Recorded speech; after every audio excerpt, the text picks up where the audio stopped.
দেখা যায় যে চেকগুলো সিগনেচার করা, কিছু কিছু চেকে টাকার অ্যামাউন্ট বসানো আছে, কিছু কিছু চেকে টাকার অ্যামাউন্ট বসানো নাই। এই চেকের ফিগার, এটা টাকা বলতে ক্যাশ টাকা না, এটা চেকের ফিগার। ওই যে সিগনেচার করা চেকগুলো, এই চেকগুলোতে কোনটাতে কত অ্যামাউন্ট বসানো আছে, কিছু ব্ল্যাঙ্কও আছে।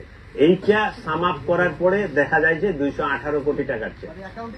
আচ্ছা, সবাই প্রশ্ন করেন না, একজন একজন করে করেন। একটা প্রশ্ন করলে এটার উত্তর দিলে আপনারা সকলে শুনতে পাবেন।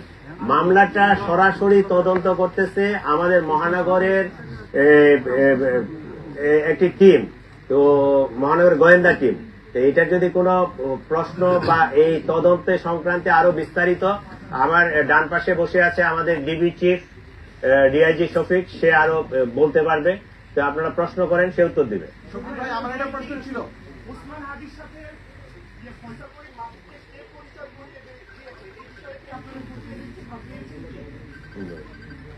হ্যাঁ, এটাও খতিয়ে দেখেছি আমরা।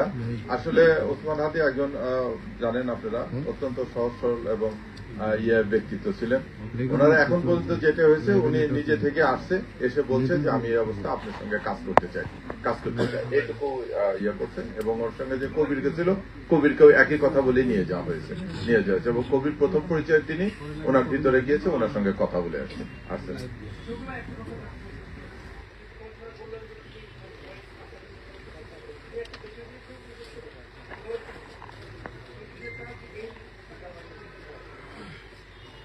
না, এখন আমরা উঠে পাইনি, অন্য কোন রাষ্ট্রের বা কোনো পাইনি। তবে যেটা আছে তদন্তের জন্য, আপনারা জানেন যে আমরা একটা তদন্ত আমরা যদি আগে করে দিই, তাহলে ওই পক্ষটা মানে অন্য যে পক্ষরা জড়িত তারা এটার সুযোগ নিতে পারে।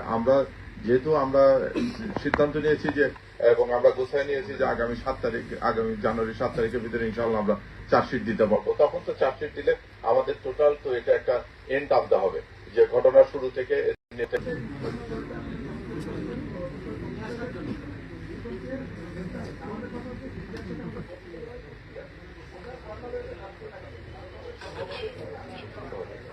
এটা দুভাবেই ট্রাই করা হচ্ছে।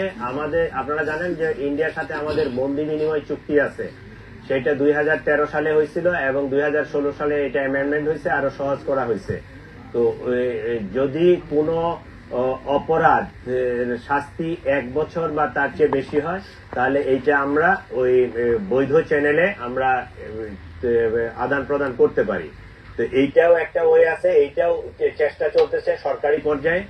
ইনফরমাল ওয়েতে পার্সোনাল পরিচিতি থেকেও আমরা চেষ্টা চালাইছি। যে ইনফরমেশন গুলো আপনাকে বললাম, যে ওই যে পুত্তি এবং ওই যে ট্যাক্সি ড্রাইভার স্বামী দুইজনকে মেঘালয় পুলিশ অ্যারেস্ট করছে, এটা কিন্তু আমাদের ইনফরমাল কমিউনিকেশনের ফলশ্রুতিতে। এবং আমরা এই তদন্তের এই যে রুট দিয়ে গেছে, কে তারে পার করলো, এই তথ্যগুলো যখন তাদের সাথে শেয়ার করছি, তারাও এটা তদন্ত করে দেখছে এবং তারা ওই দুইজনকে তারা অ্যারেস্ট করছে।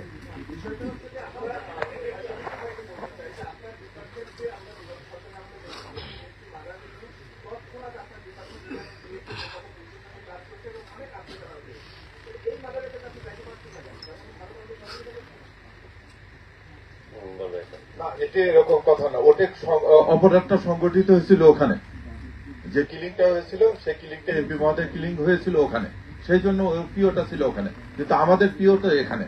আর যেটা বন্দি বিনিময় চুক্তি এটা বলেন, এটার অনেক ক্লোজ আছে, তার যেটুকু বললে যে একবার সরিয়ে দেবে এবং আমাদেরকে সুনির্দিষ্ট ভাবে জানতে হবে। এখন পর্যন্ত আমরা যেটা জানছি, উনি তো গিয়েছেন অবৈধ পথে, কাজে ওনার অবস্থানটা নিশ্চিত না করলে আপনারা জানেন যে এটা করা যায় না, চিঠি দেওয়া যায়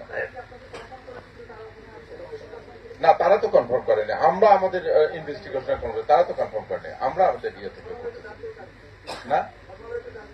এটা চলতেছে, স্যার তো বললো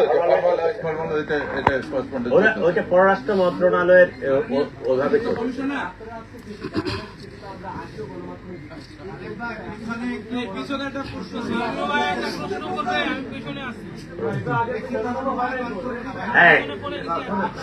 গণমাধ্যমের যে কথা, আমি একটু আপনাকে বলি ভাই, গণমাধ্যমে তো অনেক রকম কথা আসছে না, আমাদের তো নিশ্চিত হয়ে কথা বলতে হবে, আমাদের এটা ডকুমেন্টারি নিয়ে আসতে হবে। এখন অনেক গণমাধ্যমে তো এটাও ভালো আছে যে পাশেই আছে, এরকম এরকম কথা এসেছে। আমরা তো সেটাতে যাবো না, আমরা তদন্ত করতেছি, আমাদেরকে যেটা নিগুড় সত্য সেই সত্যটা উপস্থাপন করতে হবে, এটা হলো তথ্য প্রমাণের ভিত্তিতে। সেটার জন্য আমরা এই যে গুজব নানান কথা আছে এটা যেন না হয়, দেশবাসী যেন প্রকৃতটা জানতে পারে, আমরা যে প্রকৃত তথ্যটা উদ্ধার করছি সেটা আপনাদেরকে জানানোর জন্য আজকে আমাদের এই সম্মেলন।